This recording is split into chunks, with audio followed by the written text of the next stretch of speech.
एक बार से सभी भक्तों का स्वागत है गिरिराज जी की परिक्रमा में, जो वीडियो के माध्यम से हम करेंगे।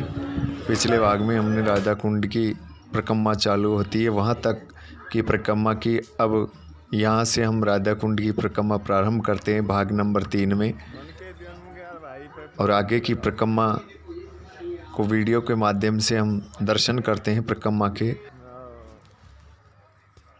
इस भाग में हम राधा कुंड तक परिक्रमा लगाएंगे। अगला भाग देखने के लिए, परिक्रमा का अगला भाग देखने के लिए कृपया चैनल को सब्सक्राइब कर ले, वीडियो को लाइक और शेयर ज़रूर करें। तो आइए सभी भक्तों, चलते हैं राधा कुंड की परिक्रमा में, जो कि गिरिराज जी की संपूर्ण परिक्रमा में ही राधा कुंड की परिक्रमा आती है। और चलते हम राधा कुंड की ओर। राधा कुंड की परिक्रमा करते हुए हम परिक्रमा लगाते हुए हम राधा कुंड की कथा पर चर्चा करते हुए परिक्रमा लगाते हैं।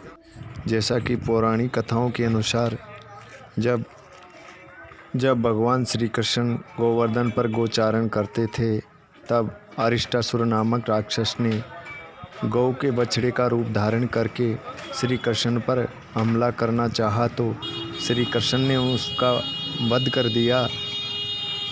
श्री कृष्ण से पूर्व ये राधा कुंड क्षेत्र अरिष्टासुर नामक राक्षस की नगरी अरिवर्धन था। सब ब्रजवासियों को अरिष्टासुर ने खासकर तंग कर रखा था, इसी कारण श्री कृष्ण ने उनका वध कर दिया। जब श्री कृष्ण ने उसका वध कर दिया तो राधा जी ने कहा कि आपको गोवंश की हत्या लगेगी, क्योंकि ये गोवंश रूप में था। इस पर श्री कृष्ण ने अपनी बांसुरी से एक कुंड खोदा और उसमें स्नान किया। इस पर राधा जी ने भी बगल में अपने कंगन से एक कुंड खोदा और उसमें स्नान किया।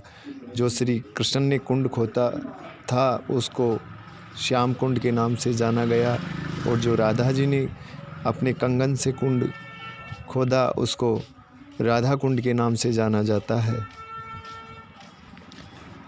परिक्रमा लगाते हुए हम चुत्तटेका हनुमान जी पर आ पहुँचे हैं।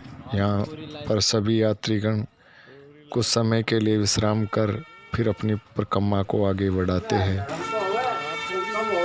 ब्रह्मा पुराण और गर्ग संहिता के गिरिराज खंड के अनुसार महाराज के बाद श्री कृष्ण ने राधा जी की इच्छा अनुसार उन्हें वरदान दिया कि जो भी दंपति राधा कुंड के इस विशेष दिन स्नान करेगा उसे पुत्र रत्न की प्राप्ति होगी। श्री कृष्ण और राधा जी ने स्नान करने के बाद महारास रचाया था। ऐसा माना जाता है कि आज भी कार्तिक मास के पुष्य नक्षत्र में भगवान श्री कृष्ण रात्रि 12 बजे तक राधा जी के साथ राधा कुंड में अष्ट सखियों के संग महारास करते हैं। उपरोक्त पौराणिक कथाओं के आधार पर कार्तिक मास की अष्टमी, जिसे अवही अष्टमी भी कहते हैं, इस दिन राधा कुंड में हजारों दंपति स्नान कर पुत्र रत्न प्राप्ति की कामना करते हैं। राधा कुंड में स्नान करने हेतु देश से ही नहीं अपितु विदेशी भी श्रद्धालु आते हैं। मान्यता है कि सप्तमी की रात्रि को पुष्य नक्षत्र में रात्रि 12 बजे राधा कुंड में स्नान करते हैं। इसके बाद सुहागिनी अपने केस खोलकर राधा की भक्ति कर आशीर्वाद प्राप्त कर पुत्र रत्न प्राप्ति की प्रार्थना करती है। कार्तिक मास की अष्टमी को वह पति पत्नी जिन्हें पुत्र प्राप्त नहीं हुई है निर्जला व्रत रखते हैं। तो साइड में खड़ा हो रहा।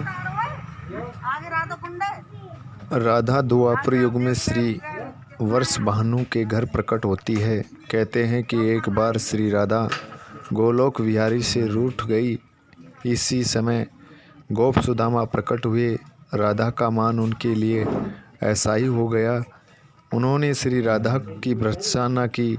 इसे कुपित होकर राधा ने कहा, सुदामा, तुम मेरे हृदय को संतप्त करते हुए असुर की भांति कार्य कर रहे हो, अतः तुम असुर योनि को प्राप्त हो। सुदामा कांप उठे, बोले, गोलोकश्वरी, तुमने मुझे अपने साप से नीचे गिरा दिया। मुझे असुर योनि प्राप्त का दुख नहीं, पर मैं कृष्ण वियोग से तप्त हो रहा हूँ। इस वियोग का तुम्हें अनुभव नहीं है। अतः एक बार तुम भी इस दुख का अनुभव करो। सुदूर द्वापुर में श्री कृष्ण के अवतरण के समय तुम भी अपनी सखियों के साथ गोप कन्या के रूप में जन्म लोगी और श्री कृष्ण से विलग रहोगी। सुदामा को जाते देखकर श्री राधा को अपनी त्रुटि का आभास हुआ और वह भय से कातर हो उठी। तब लीलाधारी कृष्ण ने उन्हें सांत्वना दी कि हे देवी, यह शाप नहीं अपितु वरदान है। इस निमित्त से जगत में मैं तुम्हारी मधुर लीला रस की सनातन धारा प्रभावित होगी, जिसमें नहाकर जीव अनंत काल तक कृत्य करते होंगे। इस प्रकार पृथ्वी पर श्री राधा का अवतरण द्वापुर में हुआ।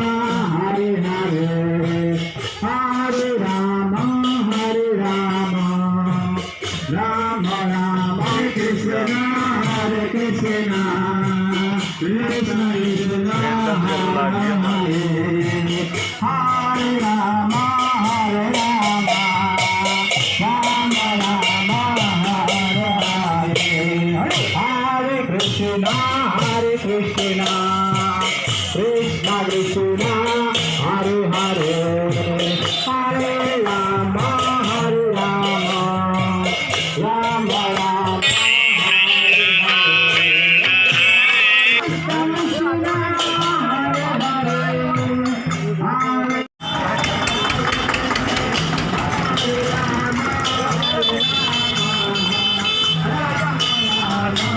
एक कथा पद्म पुराण में भी मिलती है कि श्री वर्ष भानु जी यज्ञ भूमि साफ कर रहे थे तो उन्हें भूमि कन्या के रूप में श्री राधा प्राप्त हुई।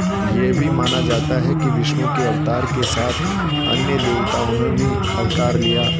वैकुंठ में स्थित लक्ष्मी जी राधा रूप में अवतरित हुई। कथा कुछ भी हो, कारण कुछ भी हो, राधा बिना तो कृष्ण है ही नहीं। राधा का उल्टा होता है धारा। धारा का अर्थ है करंट यानी जीवन शक्ति। भागवत की जीवन शक्ति राधा है। कृष्ण देई है तो श्री राधा आत्मा है। कृष्ण शब्द है तो राधा अर्थ है। कृष्ण गीत है तो राधा संगीत है।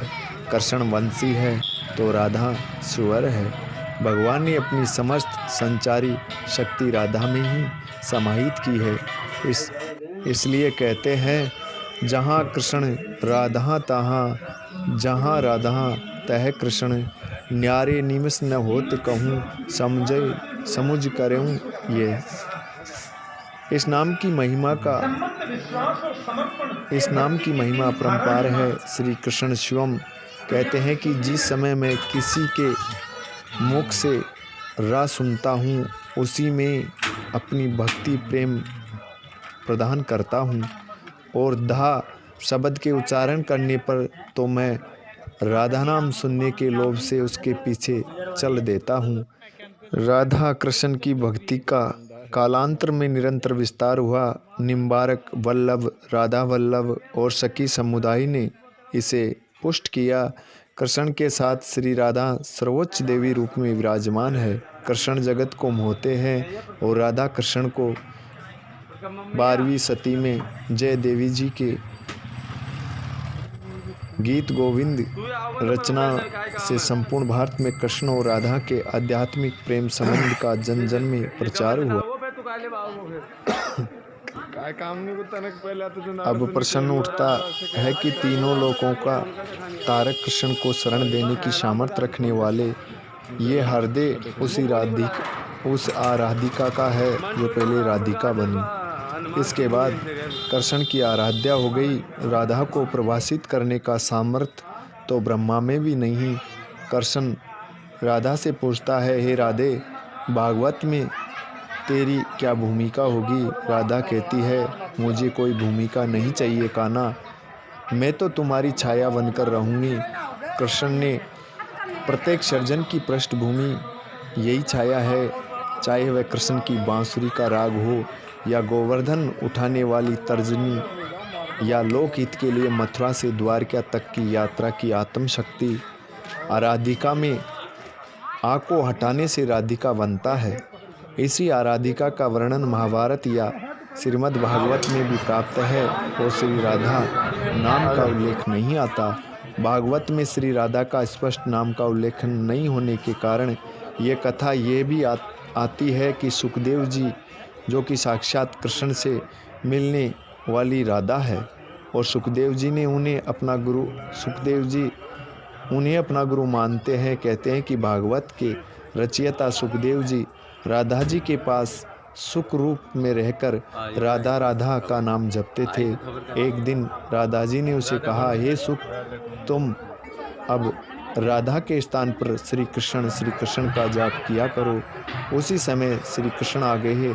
राधा ने यह कहकर कि यह सुख बहुत मीठे स्वरों में बोलता है, उसे श्री कृष्ण के हाथ सौंप दिया, अर्थात उन्हें ब्रह्मा का साक्षात्कार करा दिया। इस प्रकार श्री राधा सुखदेव जी की गुरु, और वह गुरु का नाम कैसे ले सकते हैं। कृष्ण के विराट को समेटने के लिए जिस राधा ने अपने हृदय को इतना विस्तार किया कि सारा ब्रज उसका हृदय बन गया, इसलिए कृष्ण भी पूछते हैं, बूझत श्याम कौन तू गोरी, किंतु राधा और राधा प्रेम की था पाना संभव ही नहीं। कुरुक्षेत्र में उनके आते ही समस्त परिवेश बदल जाता है। रुक्मणी के गर्भ दूध के साथ राधा को अपनी जलन भी देता है। कृष्ण स्मरण कर राधा उसे एक सांस में पी जाती है। रुक्मणी देखती है कि श्री कृष्ण के पैरों में छाले हैं, मानो गर्म खोलते तेल में जल गए हो। वह पूछती है, फपोले कैसे? कृष्ण कहते हैं, प्रिय, मैं राधा के हृदय में हूँ। तुम्हारे मन की जिस जलन को राधा ने चुपचाप पी लिया, वही मेरे तन से फूटी है। इसलिए कहते हैं, तत्वन के तत्व जग जीवन श्री कृष्ण चंद्र, और कृष्ण को हूँ तत्व वृष भानु की किशोरी है। जय श्री राधे, जय श्री राधे, जय श्री राधे कृष्ण।